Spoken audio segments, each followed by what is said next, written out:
పరిశుద్ధ బైబిల్ గ్రంథం నుండి వాక్యం కొరకై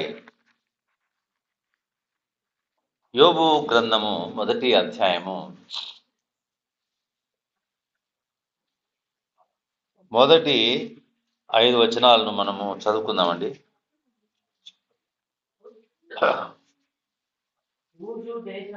యోబు అను ఒక మనుషుడు, అతడు యథార్థవంతుడును న్యాయవంతుడునై దేవుని యందు భయభక్తులు కలిగి చెడుతను విసర్జించిన వాడు. అతనికి 7 కుమారులను కుమార్తెలను కలిగేది. అతనికి 7,000 గొర్రెలను, 3,000 ఒంటెలను, 500 జతల ఎడ్లను, 500 ఆడుగాడిదలు కలిగి మంది పనివారును అతనికి ఆస్తిగా నుంచెను. కనుక తూర్పు దిక్కు జనులందరిలో అతడే గొప్పవాడుగా ఉంటాడు.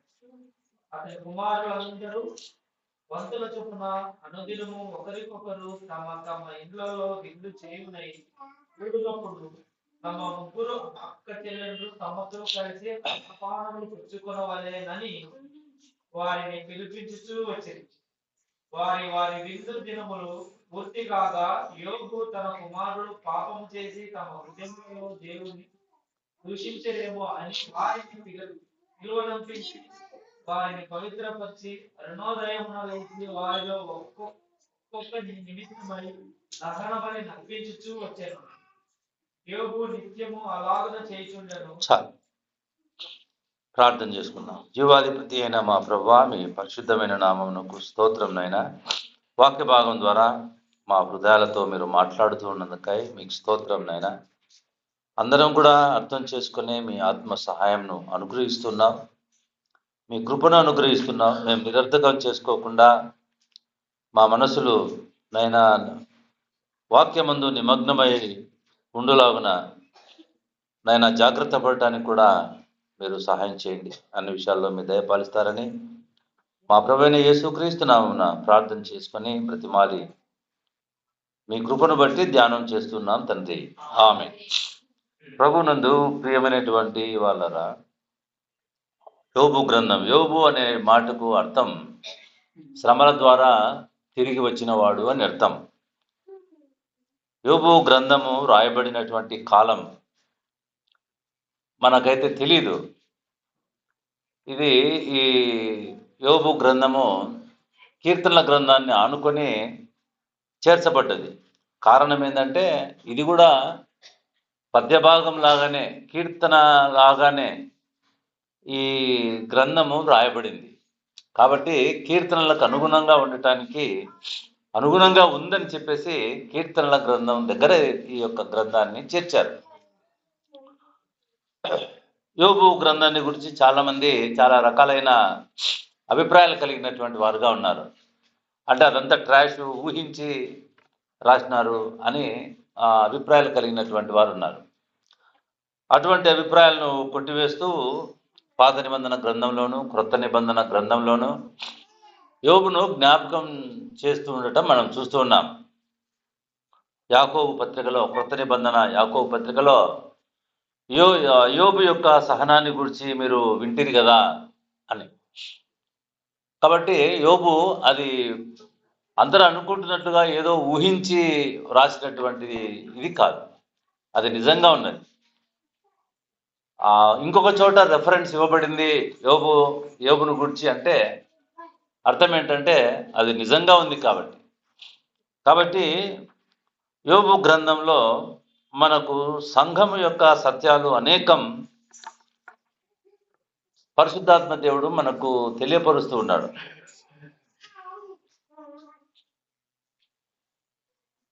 యోబు గ్రంథము నిజంగా మోషే కాలానికంటే ముందే, అబ్రహాం కాలంలో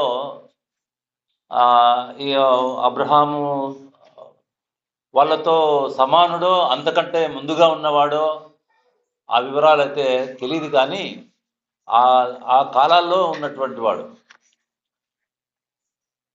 ఆ కాలాల్లో అదే కాలంలోనే యోబు గ్రంథం రాయబడింది. అంటే రక్షణను గూర్చిన ప్రాముఖ్యత యోబు గ్రంథం ద్వారా మనకు అర్థమవుతుంది. రక్షణను గూర్చినటువంటి ప్రాముఖ్యత. ఈరోజు విశ్వాసులమైనటువంటి మనం దేని గురించి ఎక్కువగా ఆలోచన చేయటం లేదంటే రక్షణను గురించి మనం ఎక్కువ ఆలోచన చేయటం లేదు. మందిరానికి వస్తే కానుకలిస్తే కుడికలు పెట్టుకుంటే మనం రక్షింపబడిన వారిలో లెక్కలో ఉన్నాము అని అనుకునేటువంటి వారు చాలామంది ఉన్నారు. ఈ కార్యాలు ఏ కార్యాల ద్వారా మనం రక్షింపబడలేమని ఈ యోబు గ్రంథం మనకు కొంత తెలియపరుస్తూ ఉన్నది. మొదటి వచనం చదువుకుందాం. మనుషుడు అతడు యథార్థవంతుడును న్యాయవంతుడునై దేవుని యందు భయభక్తులు కలిగి చెడుతనం విసర్జించిన వాడు. చాలు. అతడు యథార్థవర్తనుడును న్యాయవంతుడునై దేవుని యందు భయభక్తులు కలిగి చెడుతనము విసర్జించినటువంటి వాడు. ఆయనను గురించి మొట్టమొదట ఏం రాయబడినాయి? యథార్థవర్తనుడు, న్యాయవంతుడు. అటువంటి వానికి దేవునితో అవసరం ఏముంది చెప్పండి? చాలా మంచివాడు. 31వ అధ్యాయంలో నా బాల్యమందే నేను అనేకులకు, చూడండి ఒక యోబు గ్రంథంలో 31వ అధ్యాయం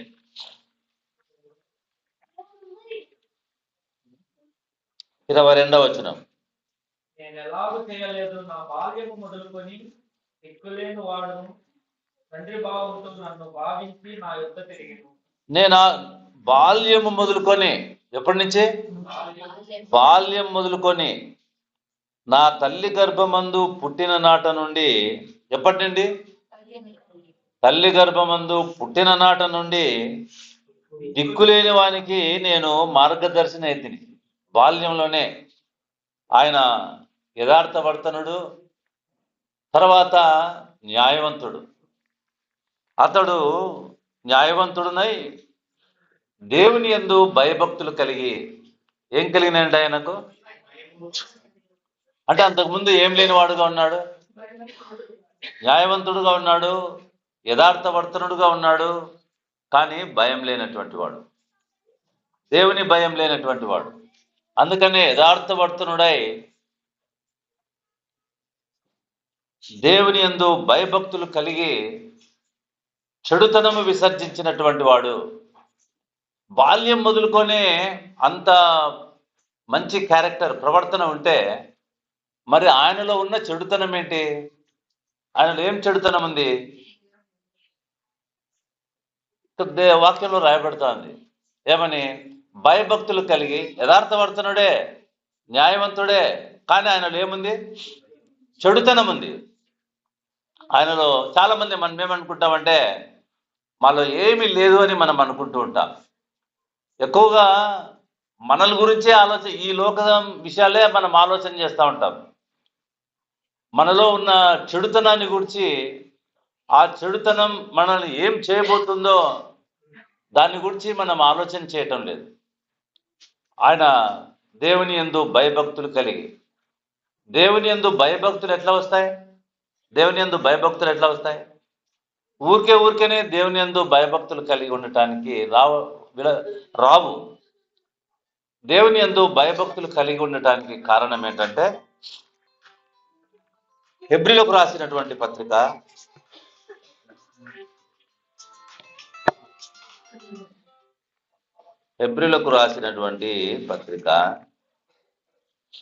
11వ అధ్యాయం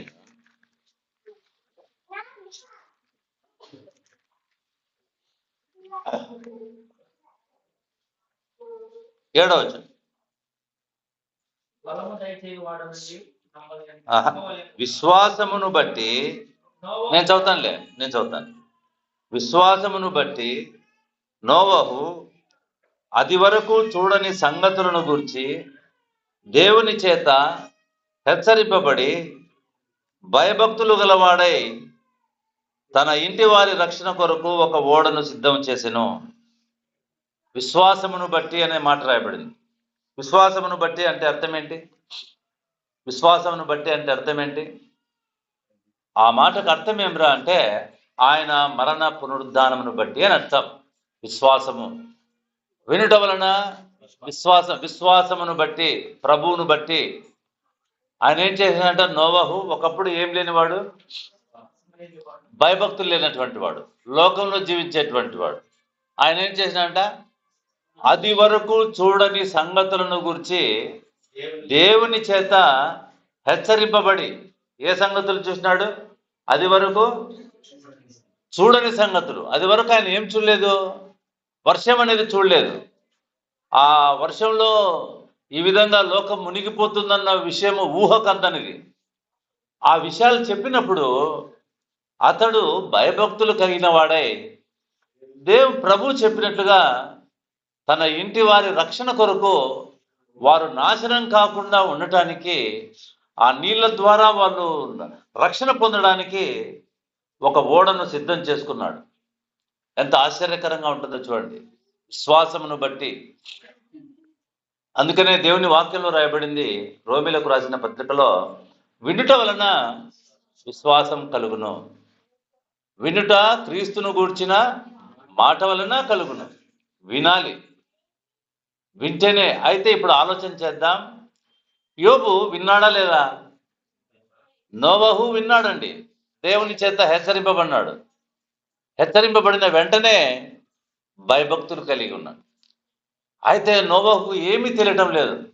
తర్వాత ఈ లోకం విడిచిన తర్వాత మళ్ళా నెక్స్ట్ ఏంటి అన్న ఆలోచన లేకుండా, భయం లేకుండా జీవించేటువంటి వాడు. అయితే నోవహు ఆ సంగతులు విన్న తర్వాత, అది వరకు చూడని సంగతులను, ఇదండి విశ్వాసం. ప్రభు చెప్పే మాటను అంగీకరించడమే విశ్వాసం. అబ్రహాంకు దేవుడు ఏం చెప్పినాడో అది జరుగుతుందని నమ్మడమే విశ్వాసం. మనం అనుకున్నవి జరిగితే విశ్వాసం కాదు.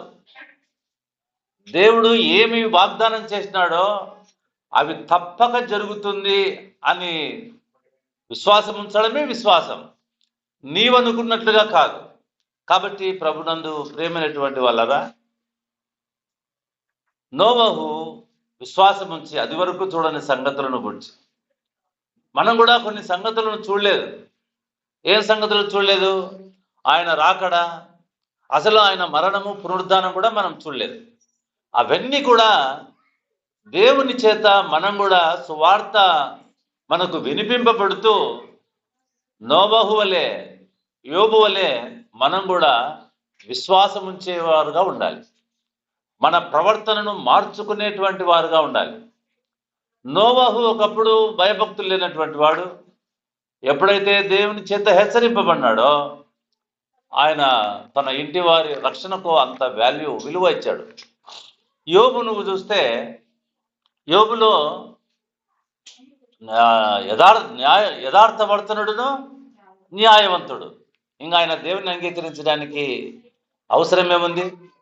అయితే అటువంటి యోబుతో దేవుడు మాట్లాడుతున్నాడు. విన్నాడా యోబు? విన్నాడా? ఎట్లా విన్నాడో చూద్దాం ఒకసారి. యోబు గ్రంథము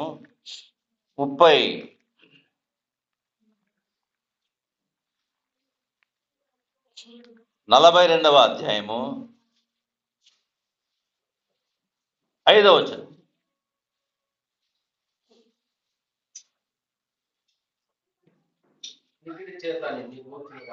ఎట్లా?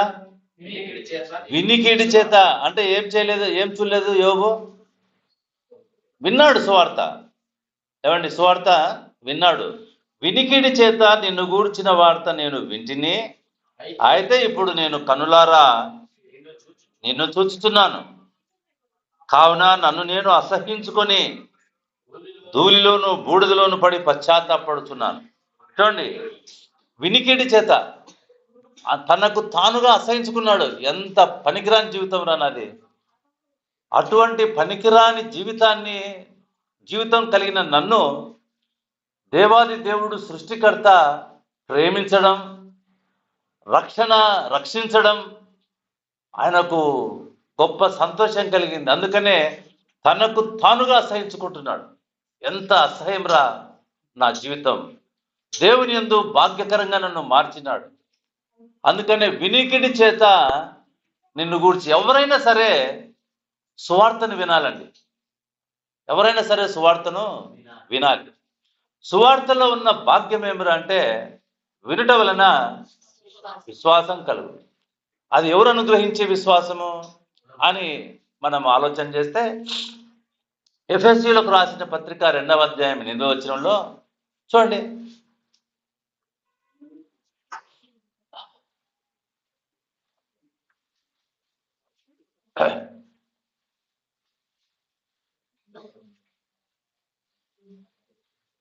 రెండు 8 మీరు విశ్వాసము ద్వారా కృపచేతనే రక్షింపబడి ఉన్నారు. ఇది మీ వలన కలిగినది కాదు, దేవుని వరమే. అది ఏది దేవుని వరము? మీరు విశ్వాసము ద్వారా కృపచేతనే రక్షింపబడి ఉన్నారు. ఇది మీ వలన కలిగినది కాదు, దేవుని వరమే. ఏది దేవుని వరం? ఆయన విశ్వాసాన్ని మనకు దయచేయడం. వినుట వలన విశ్వాసం. విశ్వాసం అన్నది మనకు అనుగ్రహించిన విశ్వాసం దేవుని వరం అండి.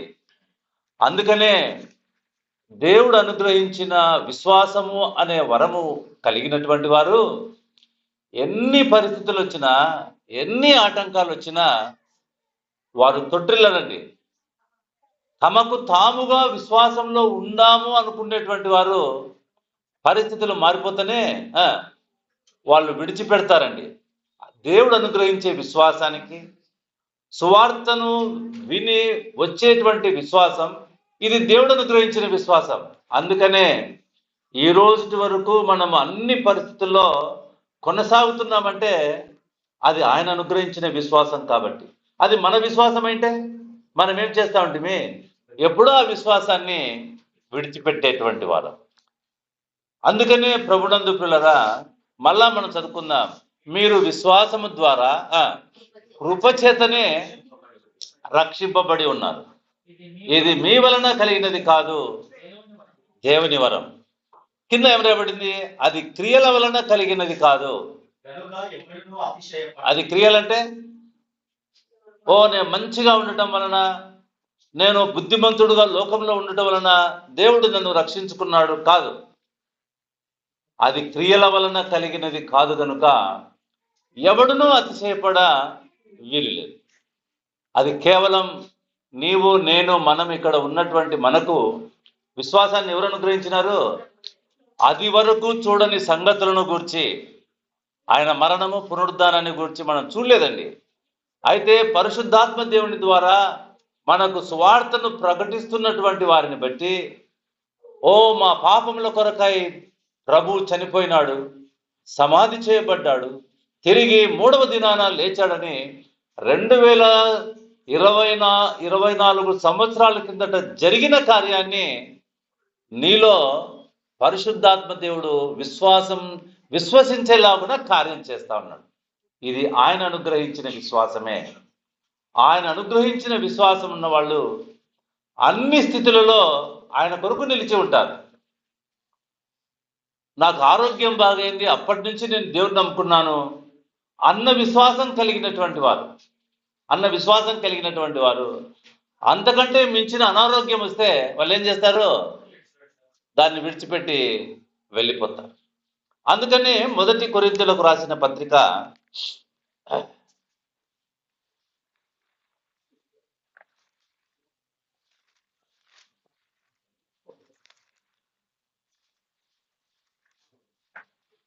2వ అధ్యాయము 4వ వచనం.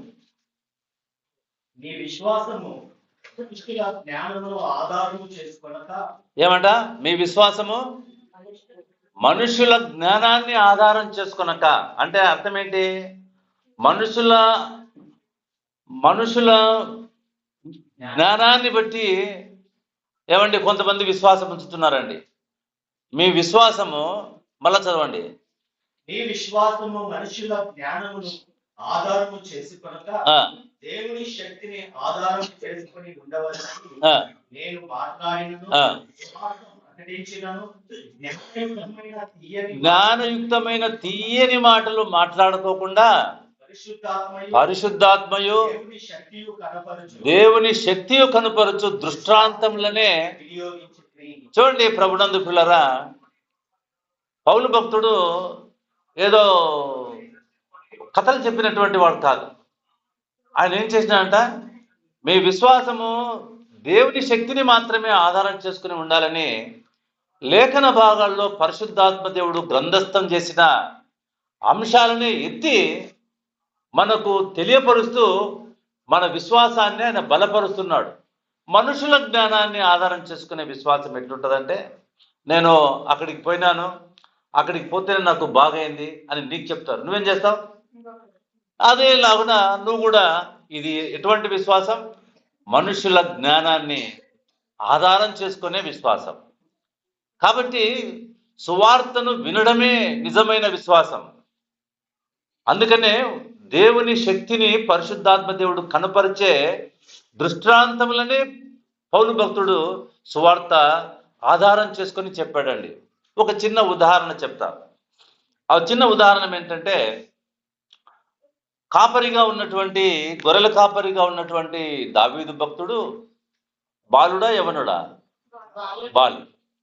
బాలుడుగా ఉన్నప్పుడు తన మందం మీదకి ఒకేసారి ఒక ఎలుగుబంటి, ఒక సింహము, ఏమండి, ఎలుగుబంటి సింహము ఆ మంద మీదకి దాడి చేసి ఒక గొర్రె పిల్లని ఎత్తుకొని పోతా ఉన్నాయి. రెండు కలిసి, చాలా విచిత్రంగా ఉంటుంది కదా, రెండు కలిసి ఒక గొర్రె పిల్లని ఎత్తుకపోతున్నాయి. అప్పుడు ఏం చేసినాడు బాలుడు? పోతే పోయిందిలో, ఒక గొర్రెతో పోయిపోయింది, నన్ను పట్టుకోలేదు అని ఆయన రిలీఫ్ అయినటువంటి వాడు కాదు. ఆయన ఏం చేసినాడు? వాటితో పోరాడి వాటిని రెండిని చంపి ఆ గొర్రె పిల్లను విడిపించినాడు. ఇది పరిశుద్ధాత్మ దేవుడు గ్రంథస్థం చేసి సువార్తను మనం అర్థం చేసుకునేలాగున వాటిని గ్రంథస్థం చేసినాడండి. దీని అర్థం ఏంట్రా అంటే, మన ప్రభు అయిన యేసుక్రీస్తు వారు కూడా ఈ విధంగా సువార్త, మన ప్రభు అయిన యేసుక్రీస్తు వారు కూడా మనం పాపముల చేత, అపరాధముల చేత చచ్చి నిత్యనాశనానికి పాత్రులమైన మన కొరకు, మన కాపరి ఆయన వచ్చి ఆ పాపమును, శాపమును బట్టి మన కొరకు ఆయన మరణం పొంది సమాధి చేయబడి తిరిగి లేచి ఆ గొర్రె పిల్ల ఏ విధంగా విడిపింపబడ్డదో మనలను కూడా అలాగున విడిపించాడు అన్న సువార్త. అందుకనే మన విశ్వాసం మనుషుల జ్ఞానాన్ని ఆధారం చేసుకోవడానికి వీలు, లేఖనాన్ని ఆధారం చేసుకునేటువంటి వారుగా ఉండాలి. ప్రభునందు ప్రియులరా, జ్ఞాపకం చేసుకుందాం. కనుక మన విశ్వాసం ఎలాగుంది? విశ్వాసము ఎట్లా వస్తుందంటే, వినుట వలననే విశ్వాసం కలుగుతుంది. దేవుని వాక్యాన్ని వినాలి. అందుకనే నిజంగా రక్షింపబడినటువంటి వారు వాక్యం వినకోకుండా ఉండలేరండి. మన జీవానికి ఆధారం ఏదిరా అంటే దేవుని వాక్యమే. భక్తికి ఆధారం ఏమిరా అంటే దేవుని వాక్యమే. అటువంటి వాక్యాన్నే మనం ఎక్కువగా నిర్లక్ష్యం చేసేటువంటి వారుగా మనం ఉన్నాం. కాబట్టి ప్రభునందు పిల్లరా, వినుట వలన ఏం కలుగుతుందంట? విశ్వాసం కలుగును. ఈ విశ్వాసం మనల్ని ఏం చేసిందంట? మీరు విశ్వాసము ద్వారా కృపచేతనే రక్షింపబడి ఉన్నారు. వినడం ఎంత భాగ్యం! దేవుని సువార్త వినడం ఎంత ఆశ్చర్యకరంగా ఉంటుంది మన జీవితాలను. అందుకనే నమ్ము ప్రతివానికి అది దేవుని శక్తి అయి ఉన్నది. మరణించిన వాడు తిరిగి ఎట్లా ప్రభు లేచినాడో అట్లనే నాశనానికి పాత్రులమైన మనం కూడా తిరిగి లేపబడ్డామన్న సత్యాన్ని ఈ సువార్తనే మనకు తెలియపరుస్తూ ఉన్నది. ఈ సువార్తను మనం అంగీకరించిన వారుగా ఉన్నామా? ఊజు దేశమందు ఒక మనుష్యుడు ఉండెను అని రాయబడింది. ఎవరున్నారంట? దేవుని భక్తుడు ఉన్నాడని రాయబడలే. క్రింద వచనాల్లో చూస్తే దేవుడు ఏమంటున్నాడంటే ఆయనను గురించి, నా సేవకుడైన యోబును గురించి నువ్వు విచారించినావా అంటున్నాడు. ఇప్పుడు ఏమంటున్నాడు? సేవకుడు అంటున్నాడు. అంతకుముందు ఏమని రాయబడింది? మనుష్యుడుగా ఉన్నాడు ఆయన. యథార్థంగా ఉన్నాడు, న్యాయంగా ఉన్నాడు. ఈ దినాల్లో మనుషులు ఎందుకు యథార్థంగా, ఎందుకు న్యాయంగా ఉంటున్నారు అంటే, పాపం అంటే భయం చేతనే. పాపం అంటే భయం. భయం మాత్రం ఉన్నది కానీ మీరు పాపాన్ని అసహించుకున్న వాళ్ళు కాదు. మీకు భయం ఉంది పాపం అంటే, కానీ ఏం చేసిన వాళ్ళు కాదు. పాపాన్ని అసహించుకున్నటువంటి వారు మళ్ళా పాపం చేయలేరు. భయం, పాపం అంటే భయం ఉన్నవారు అవకాశం వస్తే ఏం చేయడానికైనా వారు సిద్ధంగా ఉంటారు. చాలా మంది విశ్వాసులు, క్రైస్తవులుగా పిలువబడేటువంటి వారు పాపం అంటే దూరంగా ఉంటున్నటువంటి వారుగా ఉన్నారు. అయితే వాళ్ళ జీవితంలో ఏం చేయలేదు, పాపాన్ని అసహించుకున్నటువంటి వారు. అయ్యో ఎంత ఘోరమైన పాపం నాది, తల్లి గర్భంలో నేను తల్లి గర్భంలోనే నేను పాపంలో పుట్టానే, ఈ పాపమే నన్ను దేవునికి దూరంగా చేస్తా ఉంది, ఈ పాపమే నాలో నెమ్మది లేకుండా చేస్తా ఉంది, ఈ పాపమే నన్ను నిత్య నాశనానికి తీసుకువెళ్తుందో, అటువంటి పాపాన్ని నేను ఎందుకు అసహించుకోలేదో ఒక్కసారి ఆలోచన చేసుకోండి. పాపం అంటే భయం ఉంది. పాపం అంటే భయం ఉండటం మాత్రాన మనం ప్రభు పిల్లలమని చెప్పుకోవడానికి వీల్లేదు. మనం ఏం చేయాలి, పాపాన్ని అసహించుకోవాలి. అసహించుకున్నావా ప్రియ సోదరుడా, ప్రియ సోదరి? అటువంటి వారిలో యోబు ఒకడుగా మనం చూస్తూ ఉన్నాం. యోబు యథార్థపడుతున్నాడు, న్యాయవంతుడు. ఆయన లేదా చెడుతనం ఉందా? ఇప్పుడు మీకు చూపించినాను 31వ అధ్యాయంలో. బాల్యం నుండే దిక్కులేని వారికి ఆయన ఎప్పటి నుంచి, మరి ఎంత ఆశ్చర్యం అనిపిస్తుంది కదా. బాల్యం నుండే ఆయనలో చూపెట్టడానికి ఏ తప్పు కనపడదు. మరి ఆయనలో ఏమైనా చెడుతనం ఉందా? అటువంటి యోబు భయభక్తులు కలిగిన వాడై అని రాయబడింది. ఎంత ఆశ్చర్యకరంగా ఉందండి. అటువంటి యోబు భయభక్తులు. ఆయనకి ఏం భయం కలిగింది? నోవహుకు ఏం భయం కలిగింది? అమ్మో దేవుడు తీర్పు తీర్చబోతున్నాడు, దేవుని తీర్పులో భయంకరం అన్నది కలిగినప్పుడు భయం కలుగుతూ ఉన్నది. విశ్వాసికి ఏముండాలా? భయభక్తులు ఉండాలా. భక్తి భయం కాదు. ఏముండాలా? భయము లేకున్నా భక్తి, భక్తి లేని భయము, రెండు వ్యర్థమే. భయభక్తులు కలిగిన వాడై నీ గురించి నా గురించి ఆ విధంగా ప్రభు చెప్తూ ఉన్నాడా? భయభక్తులు కలిగిన వాడు అని. యోబు గురించి ఏం చెప్తున్నాడు? భయభక్తులు కలిగిన వాడు. భూమి మీద అటువంటి వాడు ఎవడునూ లేడు. ఆయన మనకు మాదిరి అండి. దీన్ని అర్థం ఏమిరా అంటే, మనము పుట్టుకతోనే ఎవ్వరు కూడా ఎంత మంచిగా ఉన్నా వాళ్ళు పాపంలోనే ఉన్నారన్న సత్యం. అదే యోబు ఏం చెప్తున్నాడంటే 14వ అధ్యాయంలో చూడండి. యోబు గ్రంథము 14వ అధ్యాయం.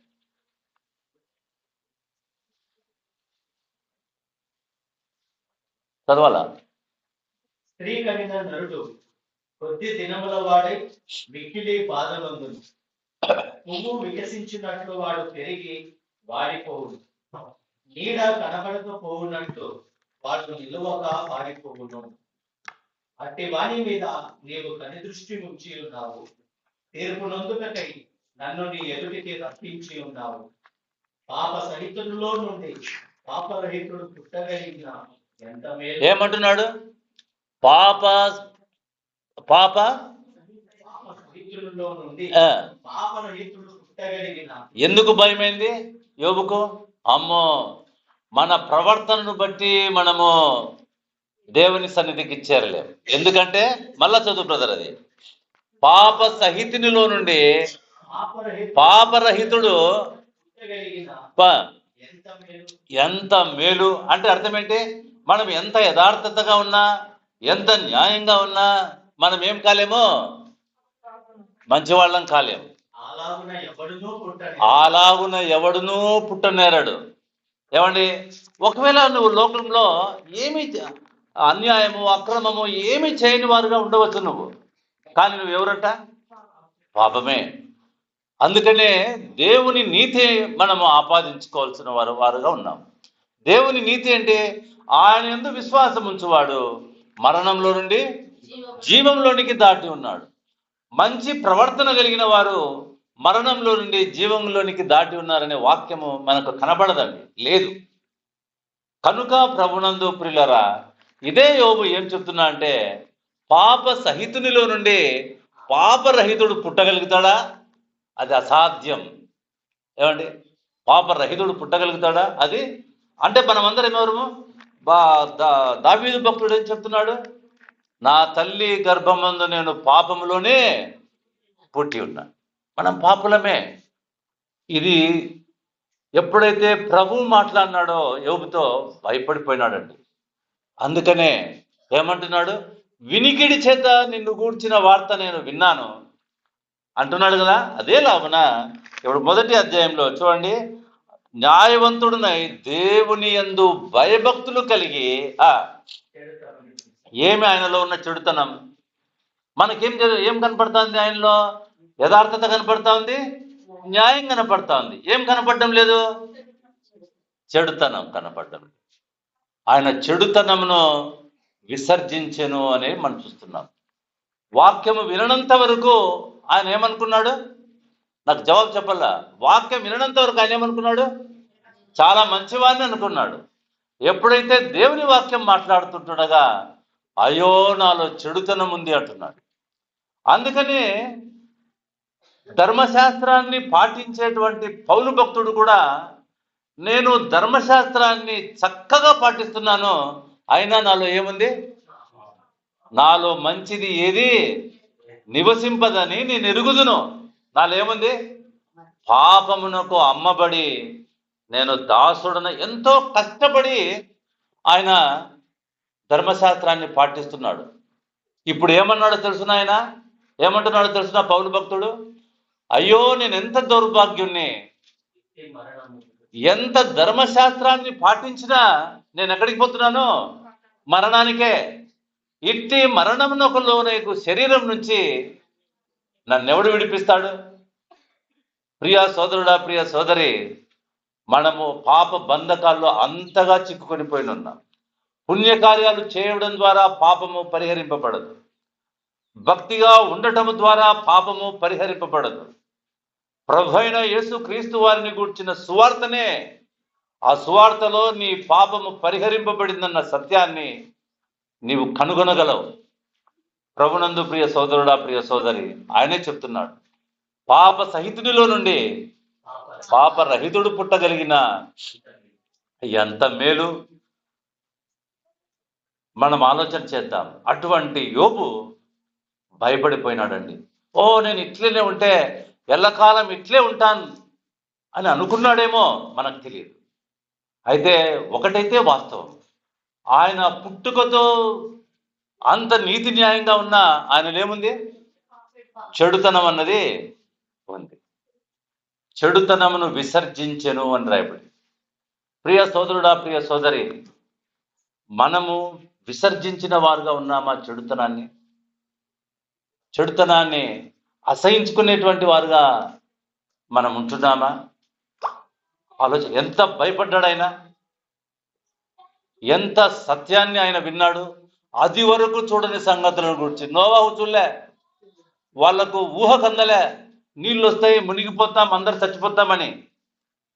కానీ భయపడిపోయి ఇంటి వారి రక్షణ కొరకు సిద్ధం చేసుకున్నాడు. అమ్మా, ఈరోజు ఆ సువార్త సత్యాన్ని వింటున్న మనం కూడా మన హృదయాల్లో సిద్ధం చేసుకుంటున్నటువంటి వారుగా, సిద్ధపడుతున్నటువంటి వారుగా మనం ఉన్నామా?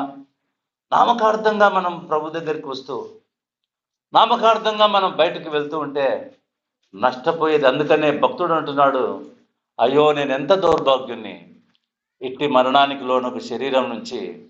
శరీరము అంత భయంకరమైంది. యోబు కూడా నీతిమంతుడే, యథార్థవర్తనుడే, న్యాయవంతుడే, కానీ ఆయనలో చెడుతనం ఉందండి. మనందరిలో కూడా పాపము, ఆదాము ద్వారా సంక్రమించిన పాపము మనందరిలో ఉందండి. ఆ పాపాన్ని బట్టి మనమందరం ఏం కావాలా? లోకంలో చనిపోవాలి, తీర్పుకు లోబడాలి, నిత్య నాశనానికి మనం పాత్రులుగా వెళ్ళిపోవాలి. ఇదండి అటువంటి యోబు. ఆయన ఏం చేశాడంటే ప్రభువును అంగీకరించినాడండి. ఇది గొప్ప ఆశ్చర్యం. చెడుతనం విసర్జించాడు. అమ్మో, ఆ పాపాన్ని ఎట్లా విసర్జించుకున్నాడు ఆయన? అది కూడా కొంచెం ఆలోచన చేద్దాం. 3వ వచనం చదువుకుందాం. సారీ 2వ వచనం.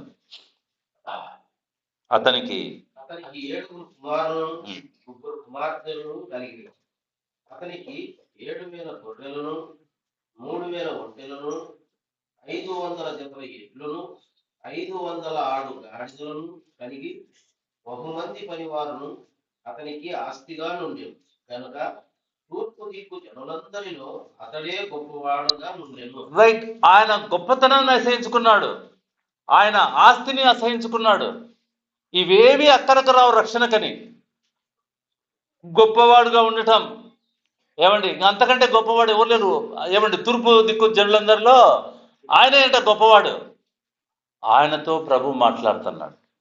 తర్వాత అతని కుమారులు అందరూ భక్తుల చెప్పున అనుదినము ఒకరికొకరు తమ తమ ఇండ్లలో విందు చేయనై కూడినప్పుడు తమ 3 అక్క చెల్లెళ్ళు తమతో కలిసి అన్నపానమును పుచ్చుకొనవలెనని వారిని పిలిపించుచూ వచ్చిరి. వారి వారి విందు దినములు పూర్తి కాగా యోబు తన కుమారులు పాపము చేసి తమ హృదయములలో దేవుని దూషించరేమో అని వారిని పిలువనంపించి వారిని పవిత్రపరచి అరుణోదయం లేచి వారిలో ఒక్కొక్కరి నిమిత్తమై దహన బలి నర్పించుచూ వచ్చెను. ఇప్పుడు చెప్పండి, యోబు ఏం విన్నాడు? యోబు ఏం విన్నాడు? సువార్త. ఏం సువార్త విన్నాడు ఆయన?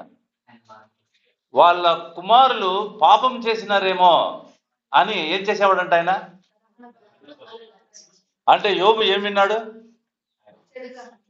దహన బలి గురించే కదా విన్నది. ఆ దహన బలిని బట్టే కదా ఆయన చెడుతనాన్ని విసర్జించుకున్నాడు. ఆ దహన బలే నా పాపానికి పరిహారం అని ఆయన అంగీకరించినాడు కదా. అందుకని తన పిల్లలు పాపం చేసినారేమో అని చెప్పేసి వాళ్లకు ప్రతి ఉదయం ఏం చెప్తున్నాడు? వాక్యం చెప్తా ఉన్నాడు. ప్రతి తర్వాత అరుణోదయం లేచి ఏం చేస్తున్నాడు? దహన బలి అర్పిస్తున్నాడు. ఎందుకు? దహన బలి ద్వారానే, మరణము ద్వారానే మన పాపములకు క్షమాపణ. అందుకని ఆయన లేచి అరుణోదయం లేచి ఒక్కొక్కరి నిమిత్తం ఆయన దహన బలి అర్పించేవాడు. దహన బలిని గురించి లేవియా కాండంలో మనం ధ్యానం చేస్తాం. లేవియా కాండం ఏమండి, ఎవరైనా పాపం చేస్తే వాళ్ళు ఏం చేయాలంట? అవన్నీ తీసి చూడడానికి మనకు అంత సమయం లేదు. వారు ఏం చేయాలంటే పాప పరిహారం నిమిత్తమై ఒకడు దేవుని మందిరం దగ్గరికి, దేవుడు చెప్పినటువంటి పవిత్ర పశువులను దేవుని మందిరం దగ్గరికి తీసుకురావాలి. తన చేతులను ఆ యొక్క పొట్టేలు పైన, గొర్రె పైన తన చేతులు ఉంచాలి, ఆ ద్వారం లోపలికి పోవడానికి. అంటే దాని తలపై చేతులు ఉంచుతున్నాడంటే అర్థం ఏంటి? నా పాపాన్ని భరిస్తుంది. ఇప్పుడు దాన్ని ఏం చేస్తున్నాడు? తెచ్చినటువంటి వాడు దాన్ని చంపేస్తా ఉన్నాడు, దాన్ని బలి ఇచ్చేస్తున్నాడు. అంటే ఎవరు చనిపోయినట్లు? అక్కడ తెచ్చిన పశువా నేనా? కొంచెం మాట్లాడకండి, నేను చెప్తాను. ఒక్కొక్కరు ఒక్కొక్కటి చెప్తే వీళ్ళు వినేవాళ్ళు కన్ఫ్యూజ్ అయిపోతారు. నేను పాపం చేసినానని తెలుసుకొని నేనేం చేసినానంటే దేవుని మందిరానికి నా పాప పరిహారార్థమై ఒక దేవుడు చెప్పినటువంటి ఒక గొర్రెపిల్లని నేను తీసుకుని వచ్చిన తర్వాత నా పాపాన్ని భరించాలి కదా, లేకపోతే నాకు దేవుని మందిరంలోనికి పోవడానికి నాకు అర్హత లేదు. నా పాపాన్ని ఎవరో భరిస్తేనే తప్ప నేను దేవుని మందిరాలలోనికి వెళ్ళలేను. అందుకని ఈ తీసుకొచ్చిన వాడు ఏం చేస్తాడంటే దాని మీద చేతులు ఉంచుతాడు. చేతులు ఉంచుతున్నాడంటే ఏం చేస్తున్నాడు ఆయన? నా పాపాన్ని ఈ జంతువు భరిస్తా ఉంది. నేను పాపిని ఒప్పుకుంటున్నాడా లేదా? దాన్ని ఏం చేస్తున్నాడు ఆయన? బలి చేసేస్తా ఉన్నాడు. దాన్ని బలి చేసినప్పుడు, బలి చేసిన తర్వాత ఏం చేస్తున్నాడంటే ఇంకొక విషయం కూడా చెప్తా. దాని అవయవాలన్నీ విడదీస్తా అన్నాడు, తోలు వలిచి.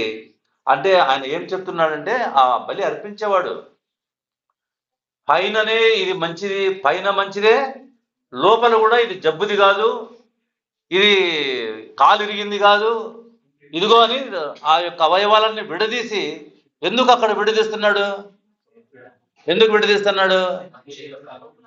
ఎవరు చూస్తున్నారు దాన్ని? దేవుడు పైననే కాదు, లోపల. అందుకనే మన ప్రభు అయిన యేసుక్రీస్తు వారు పైన మాత్రమే కాదు, ఆయన లోపల కూడా ఆత్మ విషయమై నీతిమంతుడని తీర్పు నందెను అని రాయబడింది తిమోతికి రాసినటువంటి పత్రికలో. కాబట్టి దాన్ని మీద చేయి ఉంచి చంపివేసినప్పుడు ఎవరు చనిపోయినట్లు? నేనా ఆ జంతువా? ఇప్పుడు చెప్పండి, ఎవరు చనిపోయినట్లు? ఊరిక తలకు ఉత్తచ్చగలదు, నాకు చెప్పాలి. ఎవరు చనిపోయినట్లు? నేను చనిపోయినట్లు లెక్క, నేను చనిపోయినట్లు లెక్క. ఇప్పుడు నా మీద పాపం ఏమైంది? పరిహరింపబడి కదా. తర్వాత దాన్ని ఏం చేయాలి? అవయవాలుగా విడదీసి ఆ బలిపీఠం మీద ఇష్టం వచ్చినట్టు కాల్చడం కాదు, క్రమంగా పేర్చల్లా. ఆ కట్టెలు క్రమంగా పేర్చాలా, ఆ కట్టెల పైన ఈ అవయవాలను కూడా ఎట్లా పేర్చాలా? క్రమంగా. ఇష్టం ఇసిరి పారేసేది కాదు, క్రమంగా పేర్చాలా. పేర్చి దాన్ని దహన బలిగా అర్పించాలా. ఏది కూడా అందులో మిగలకూడదు. ఇది దహన బలి అంటే అర్థం ఏంటంటే, ఆ పశువు పూర్తిగా కాలిపోయిందంటే అర్థం ఏంటి? నా పాపానికి పరిహారం కొంత కలిగింది అన్నది కాదు, ఎంత కలిగింది? పూర్తిగా కలిగింది అని అర్థం. అందుకనే లేవియా కాండంలో మన ప్రభు అయిన యేసుక్రీస్తు వారిని మనం ఛాయగా చూడగలుగుతాం.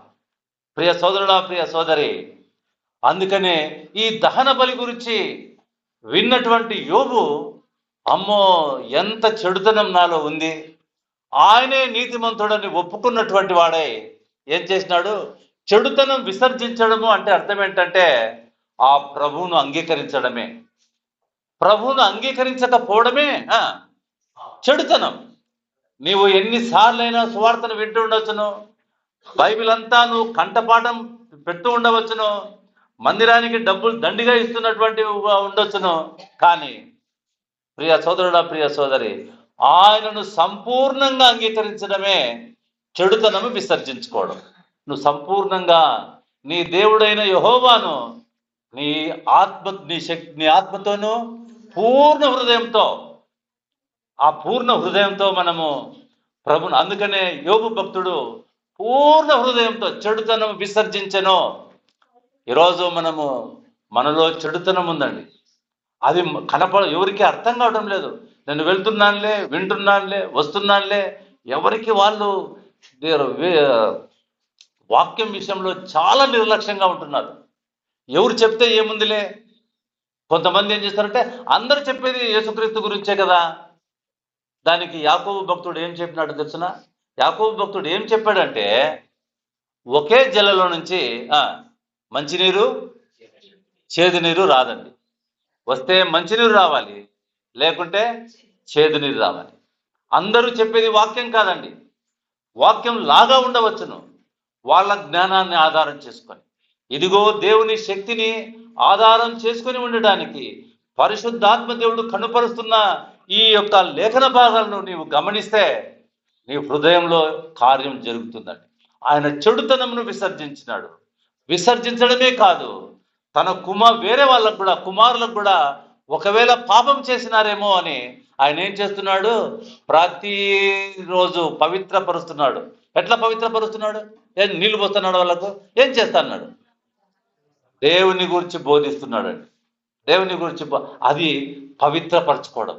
మనం ఉదయాన్నే లేచి దేవుని వాక్యాన్ని ఎందుకు ధ్యానం చేస్తా ఉన్నాం? మనలను మనం పవిత్రం చేసుకోవడం. దేవుని వాక్యాన్ని మనం ధ్యానం చేస్తూ ఉంటే ప్రభు కొరకు మనం చక్కగా నిలిచి ఉంటాం. ఎవరి జీవితంలో ధ్యానం లేదో వారు లోకంలో కలిసిపోయారు. ఇప్పుడే కనపడేది ఇక్కడ మందిరంలో, మళ్ళీ ఎక్కడ కనపడతారు వాళ్ళు? లోకంలోనే. ఎందుకు? వారికి ధ్యానం లేదు, వారికి ధ్యానం లేదు. ప్రభువుకు ఏ జంతువులు ఇష్టం? ఏ జంతువులు ఇష్టం? ఏ జంతువులు తినమన్నాడు ప్రభు? ఏదైతే నెమరు వేసి తన కాలిగిట్టలు చీలి ఉంటాయో అవి తినమన్నాడు. అంటే అర్థం ఏంటంటే, పంది నెమరు వేయదు, కానీ కాలిగిట్టలు చీలి ఉంటాయి. కానీ కొంతమంది ఈ వాక్యాన్ని నెమరు వేరు, కానీ క్రైస్తవులుగా కాలిగట్టలు చీలినట్లుగా క్రైస్తవులుగా కనపడటానికి ఇష్టపడతా ఉంటారు. ఆవు, ఎద్దు తింటుంది, నెమరు వేస్తుంది, తన కాలిగిట్టలు ప్రవర్తనకు సాదృశ్యంగా మార్చుకుంటూ ఉంటుంది. ఇది ప్రభువుకి ఇష్టం. నీవు నెమరు వేస్తున్నావా వాక్యాన్ని? ఇక్కడికి మాత్రమే వింటున్నావా? ఇక్కడికి మాత్రమే వినడం. మనం చెడుతనాన్ని అసహించుకోకపోవడమే. దేవుని యొక్క భద్రత లేకపోతే మనం నష్టపోతామండి. అందుకనే యోబు ఎంత గొప్పవాడైనా, ఎంత ధనవంతుడైనా, ఆయన దేవునికి భయపడి ఆ సువార్తను నమ్మి ఆ దహన బలిని గురించి ప్రభు అయిన యేసుక్రీస్తును ఆయన చూడగలిగి ఏమండి ఆయన సువార్తను అంగీకరించినాడు.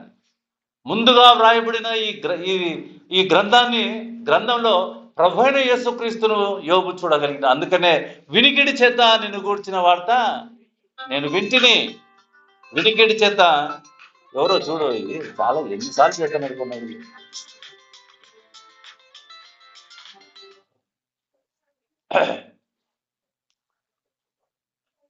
కాబట్టి ప్రభునందు ప్రియమైనటువంటి వాళ్ళరా, యోబు ఎప్పుడైతే ఇంకొక పాఠం నేర్చుకొని త్వరగానే మనం ముగించుకుందాం. యోబు రక్షింపబడ్డాడు. తన కుమారుల కొరకు నిత్యము అలాగు చేర్చుడను. ఎప్పుడో ఒకరోజు వచ్చి ఆదివారం వచ్చి మళ్ళీ ఆదివారమే కాదు, వాక్యం ఎప్పుడు వినాలా? నిత్యము వాక్యాన్ని వింటున్నటువంటి వారుగా మనం ఉండాలి. కనుక ప్రభునందు ప్రియమైనటువంటి వాళ్ళరా, ఆ యోబు జీవితంలో రక్షణ విలువ ఎట్లా ఉంటుందో ప్రభు మనల్ని కనపరచడానికి దేవుడు యోబును కూడా వాడుకున్నాడు. యోబును కూడా వాడుకున్నాడు. కాబట్టి మన జీవితాల్లో కూడా మనం ఈ పాఠం మళ్ళా మరొకసారి మనము విందాం. సమయం కూడా 12 అవుతుంది. కనుక ప్రభునందు ప్రియమైనటువంటి వాళ్ళరా, మనము లేఖనాల్లో గ్రంథస్థం చేసిన వాటిని బట్టి ఆయన సువార్తను నమ్మి బాప్తిస్మం తీసుకొని మనం ఆయన కొరకు మనము నిలిచినటువంటి వారుగా. ఎంత విలువైనదంటే ఆస్తంతా పోయింది, కానీ ఆయన ఏం చేయలేదు. చూడండి, ఒక్క మాట చెప్పి ముగించేస్తాను. 22వ వచనం, కుమారులు పోయినారు, ఆస్తి పోయింది. ఈ సంగతులలో ఏ విషయమందును యోబు ఏ పాపమును చేయలేదు, దేవుడు అన్యాయము చేసినని చెప్పలేదు. ఏం చేయలేదంట ఆయన? దేనికి భయపడుతున్నాడు ఆయన? పాపానికి అసహించుకున్నాడు కాబట్టి ఆయన ఏం చేయడం లేదు, పాపం చేయలేదండి. ఏది ఆయన జీవితంలో గొప్పది?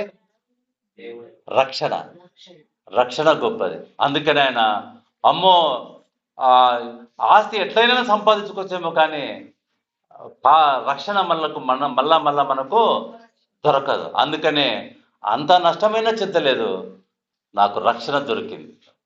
ఆ స్థితిని కలిగి మనము ప్రభు సన్నిధిలో మనము జీవిద్దాం. దేవుడు ఈ మాటలు మన కొరకాయ దీవించును కాక. ప్రార్థన చేసుకుందాం.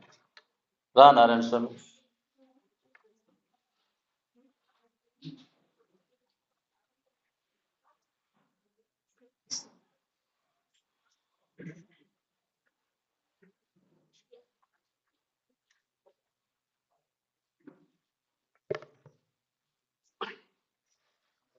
మంచిదండి. విన్న వాక్యం గురించి మనం ప్రార్థన చేసుకున్నామండి. దైవజనుల ద్వారా మంచి వర్తమానాన్ని మనం విన్నాము. అలాగనే మనము ఆ వాక్యానుసారంగా జీవితామండి. ప్రార్థించుకుందామండి.